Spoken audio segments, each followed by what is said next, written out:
किसी भी बिजनेस को सक्सेसफुली रन करने के लिए बहुत ज़रूरी है कि हम ये समझें कि अपने क्लाइंट्स का ट्रस्ट कैसे गेन करेंगे।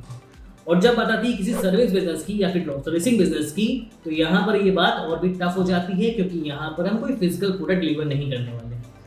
तो आज के इस वीडियो में हम समझेंगे कि अपने क्लाइंट्स का ट्रस्ट कैसे गेन कर सकते हैं हम, वो भी बहुत इफेक्टिव वे से।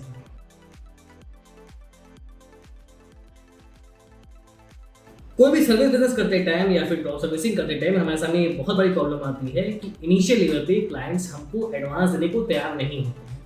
ऑब्वियस सी बात है, क्योंकि वो हमें पर्सनली नहीं जानता है, इसलिए एडवांस देने के लिए तैयार नहीं होता। तो आपकी रिस्पॉन्सिबिलिटी है कि क्लाइंट तक पहुंचने से पहले आपके कुछ स्ट्रॉन्ग पॉइंट्स तैयार हों, जिसके बेस पे आप क्लाइंट्स का ट्रस्ट गेन कर सकें और कम से कम उससे कुछ एडवांस ले सकें। तो बात करते हैं कुछ मेन पॉइंट्स की। Point number 1, professional website. आपके पास आप सर्विस बिजनेस कर रहे हैं या फिर ड्रॉप सर्विसिंग ही कर रहे हैं, आपके पास एक अच्छी और प्रोफेशनल वेबसाइट होनी चाहिए, जहां पर आपकी सर्विसेज के बारे में और आपके बारे में अच्छे से सब कुछ मेंशन हो। क्योंकि क्लाइंट को आप तक पहुंचने से पहले या फिर आपके क्लाइंट तक पहुंचने से पहले आपकी सारी इन्फॉर्मेशन आपकी वेबसाइट से ही मिलती है। अगर आपने अपनी सारी इन्फॉर्मेशन यहाँ पर सही से मेंशन कर रखी है, तो क्लाइंट्स को सब कुछ आपसे पूछना नहीं पड़ेगा। जब वो आपके पास आएगा तो पॉसिबल है कि आपके बारे में अच्छी खासी जानकारी लेकर आएगा। तो आपकी ये प्रोफेशनल वेबसाइट आपके लिए एक इनिशियल सेल्समैन की तरह काम कर रही है।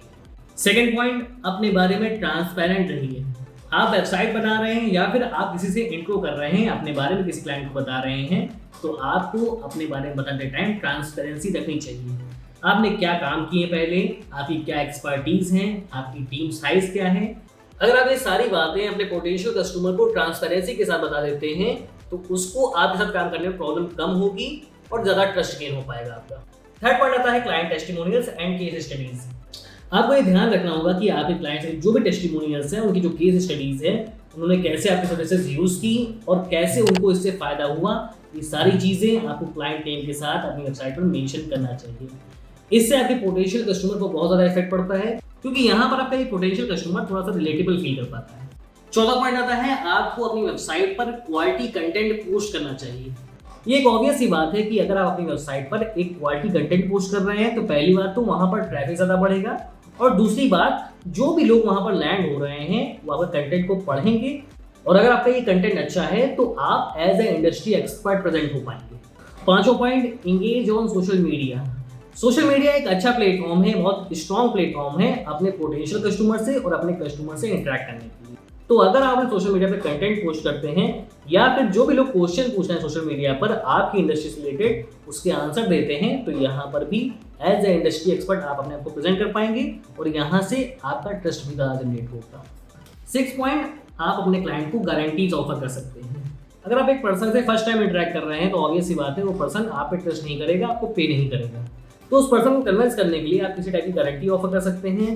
फॉर एग्जाम्पल, आप उसे इस तरह गारंटी दे सकते हैं कि ये सर्विस अगर आपके लिए फायदेमंद नहीं होती है, तो आप 7 दिन के अंदर उसे मनी बैक कर देंगे। ये गारंटी आप पर और आपकी सर्विस के टाइप पर डिपेंड करती है कि आप किस तरह की गारंटी ऑफर करने वाले हैं। 7 पॉइंट, आपको अपने पोटेंशियल क्लाइंट से क्लियर कम्युनिकेशन रखना होगा, उन्हें टाइम टाइम पर अपडेट देना पड़ेगा। अगर किस तरह की इंक्वायरी आती है आपके पास, तो उनका टाइम रिस्पॉन्स करना पड़ेगा। इससे भी आपके ट्रस्ट फैक्टर पर असर पड़ता है। 8 पॉइंट आता है ब्रांडिंग का। आपको अपने बिजनेस के लिए एक प्रोफेशनल ब्रांडिंग स्ट्रेटजी फॉलो करनी पड़ेगी। मतलब आपका लोगो हो या फिर आपका कोई भी कंटेंट जा रहा है, वहां पर आपको सेम टाइप की ब्रांडिंग रखनी होगी, जिससे कस्टमर, आपका पोटेंशियल कस्टमर आपके कंटेंट को, आपकी वेबसाइट को, आपके बिजनेस कार्ड को जब भी देखे, तो ये आइडेंटिफाई कर पाए कि ये आपके बारे में है, आपका ही कंटेंट है।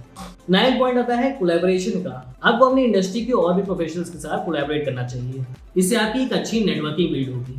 आपको लगता होगा कि आपके कॉम्पिटिटर आपको कोई फायदा नहीं देंगे, आपका नुकसान ही करेंगे, लेकिन बात यहाँ पर यह है कि आप सर्विस बिजनेस कर रहे हैं और सर्विस बिजनेस में ओवरलोड की सिचुएशन अक्सर आ जाती है। तो जब भी आपका कोई कॉम्पिटिटर ओवरलोड फेस कर रहा होता है, उसके पास मैन पावर नहीं होती काम कराने के लिए, तो पॉसिबिलिटी है कि अगर आप उसके नेटवर्क में हैं तो आपको काम शिफ्ट करते हैं।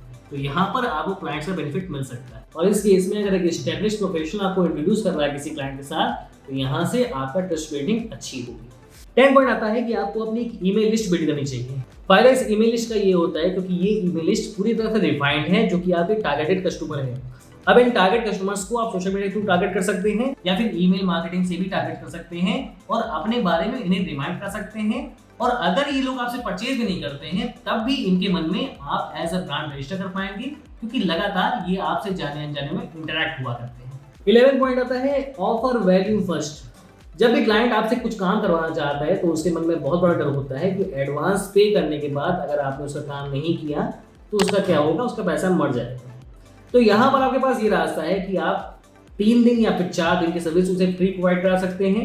इस केस में क्लाइंट का एक ट्रस्ट जनरेट होगा, बाकी एक ट्रायल सर्विस ले लेगा, उसे 3 दिन बाद पे करना होगा, तो उसके मन में सेटिस्फैक्शन आएगा और उसे डर नहीं लगेगा। तो अगर आपके बिजनेस में, आपकी सर्विस में ये ऑप्शन है कि आप कुछ टाइम ट्रायल दे सकते हैं, तो यहाँ से आपको क्लाइंट के मिलने की पॉसिबिलिटी बढ़ जाती है। 12 पॉइंट आता है ट्रांसपेरेंट प्राइसिंग का। आप जो भी प्राइस अपनी सर्विस के लिए ऑफर करना चाहते हैं उसमें कोई हिचकिचाहट मत दिखाइए, कोई संकोच मत करिए। आपको लगता है कि आपकी सर्विस की वैल्यू ज़्यादा है तो आप ट्रांसपेरेंटली उस प्राइस को कस्टमर को डिस्क्लोज कर दीजिए, जिससे बाद में कोई डिस्प्यूट नहीं होता है प्राइसिंग को लेकर, क्योंकि कहीं ना कहीं प्राइस ही डील का मेन फैक्टर होता है। 13 पॉइंट आता है क्विक रिस्पॉन्स का। अगर आपके पास कोई इंक्वायरी आ रही है, कोई मेल आ रही है या फिर कोई चैट आ रही है जहां पर आपने वेबसाइट पर लगा रखा है, तो यहाँ पर आपको उस चैट का आंसर करने में बहुत ज़्यादा टाइम नहीं लेना है। कोशिश करिए स्टार्टिंग के 1 मिनट के अंदर आप उस पर्टिकुलर चैट का या फिर मेल का रिस्पॉन्स कर दें। यहाँ से क्लाइंट का ट्रस्ट बहुत ज़्यादा जनरेट होता है, क्योंकि वो समझ पाता है कि अगर हम इसको पे कर देते हैं तो इसके बाद भी ये इसी तरह से रिस्पॉन्स करता रहेगा। 14 पॉइंट आता है सिक्योर पेमेंट मेथड्स का। आप ये जानते हैं कि आप डिफरेंट टाइप के पेमेंट मेथड्स का यूज़ कर सकते हैं, लेकिन अपने क्लाइंट का ट्रस्ट गेन करने के लिए आपको सिक्योर पेमेंट मेथड्स का ही यूज़ करना चाहिए। फॉर एग्जांपल, अगर आप इंटरनेशनल क्लाइंट के साथ डील करते हैं तो यहाँ पर आप पेपॉल या स्ट्राइप जैसे मेथड का यूज़ कर सकते हैं, क्योंकि यहाँ पर कस्टमर के पास चार्जबैक का ऑप्शन होता है। चार्जबैक क्या होता है मैं किसी और वीडियो में बता दूंगा, लेकिन यहाँ पर चार्जबैक के ऑप्शन की वजह से कस्टमर काफ़ी सिक्योर रहता है कि उसका पेमेंट कहीं नहीं जाने वाला है। 15 पॉइंट आता है पर्सनलाइज्ड अप्रोच। आप ये जानते हैं कि हर क्लाइंट अलग होता है, हर क्लाइंट का बिजनेस करने का तरीका भी अलग होता है, भले ही वो सेम इंडस्ट्री में हो। तो आपको अपने क्लाइंट के अकॉर्डिंग उन्हें पर्सनल एडवाइस करना चाहिए कि किस तरह की सर्विसेज उनके लिए फायदेमंद होंगी और किस तरह की सर्विसेज के लिए उनको जाना चाहिए।